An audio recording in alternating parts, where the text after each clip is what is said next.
Studio Siwan. Hello, के बोलता? पापा होता बेटा बतनी। अरे का भइल बारे? काहे रोवता रे? अरे पापा हो। अरे बताई बे, का भइल बा? का भइल बा? बहारा न कमाए भाड़ा भेज घरे आएब, खाना में न तनिको स्वाद आवता। ए पापा मलिया के याद आवता, पापा मलिया के याद आवता, पापा मलिया के याद आवता। ए पापा मलिया के याद आवता, पापा मलिया के याद आवता। बहारा न कमाए भाड़ा भेजो घरे आए, खाना में न तनिको स्वाद आवता। पापा मलिया के याद आवता, पापा मलिया के याद आवता, पापा मलिया के याद आवता। पापा मलिया के याद आवता।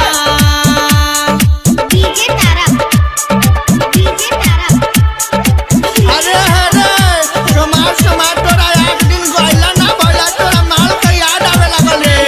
पापा का बेटा? गर्मी आई रे दादा, ई का रे?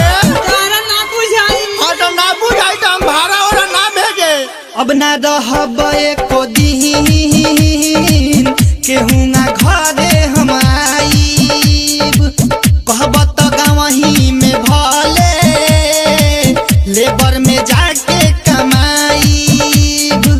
अब ना रहब एको दिन, केहू ना घरे हम आईब, कहब त गाँवही में भले लेबर में जाके कमाई।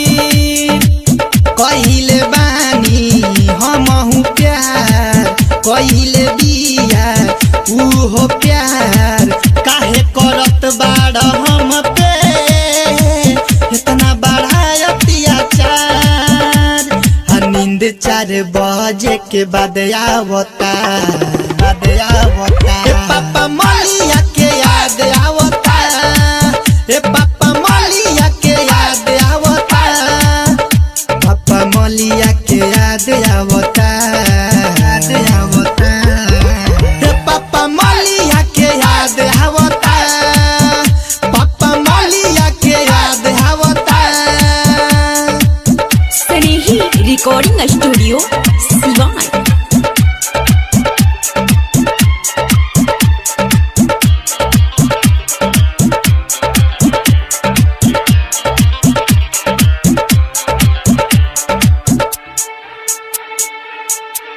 साला तू लभरी आ गइल बाड़ा, तू प्यार कइले बाड़ा प्यार।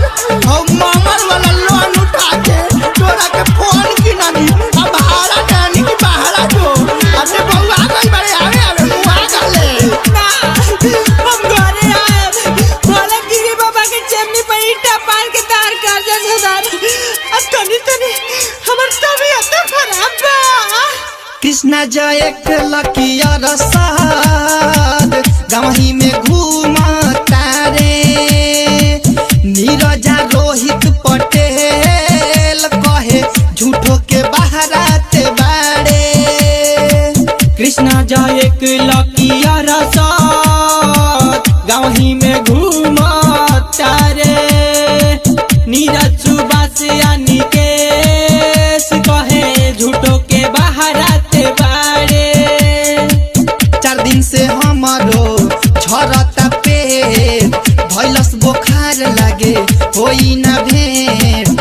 अब जान करे बाबू तनियो सा तू लेट। बसंते निके के फरियाद आवता। ए पापा मलिया के याद आवता, ए पापा मलिया के याद आवता, पापा मलिया के याद आवता।